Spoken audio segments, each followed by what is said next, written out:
Do you know what a spirit tender is?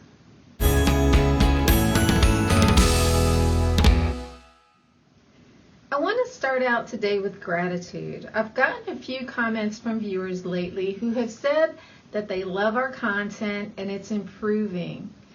I want to give the credit to you. You're reaching out and letting us know what you want to see, and we're listening. So please continue the trend so we can keep growing and being of better service to you. And if you like us, please subscribe and share the love.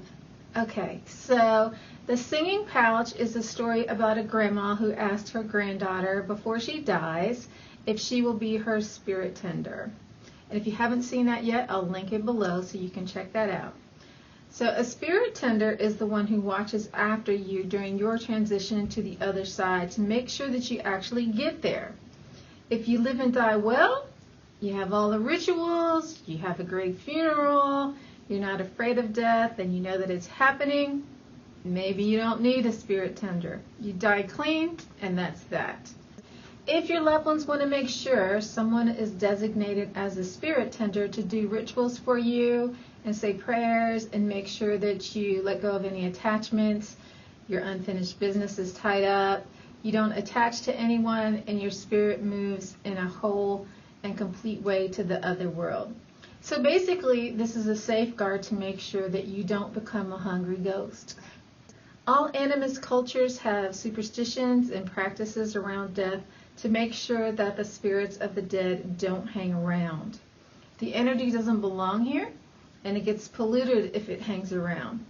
So it's fine if our people visit in dreams, if they come on Ancestor Day or for special occasions, like you get married or something, but we don't want them to stay. It's not good for us or them.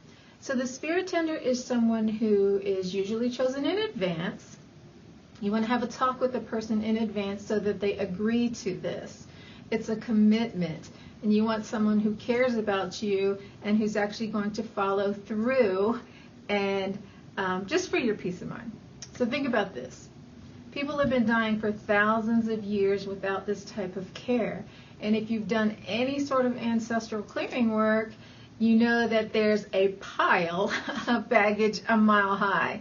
And the more that we can send people to the other side without needing all of this work, the better it is for them and the descendants. So the junk doesn't just go away when you die. Someone has to clean it up. And if it gets swept under the rug, it's going to come out sooner or later. So doing this for someone else actually helps you too. In my book, The Singing Pouch, the granddaughter is the spirit tender. And she knows that her time of caring for her grandmother during her grandmother's crossing has ended because she can no longer hear her voice. So the bond is broken. And it helps to have some type of relationship with the person that you are attending and have some type of predetermined signal so that you know when your service has ended. For some cultures, it's a set period of time between 30 days and 2 years. Dying and becoming an ancestor is a big deal.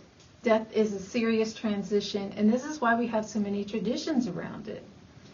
Hopefully that's helpful. If it is, please hit that like button and share it with someone else who needs to hear this. Thanks, guys. Ciao.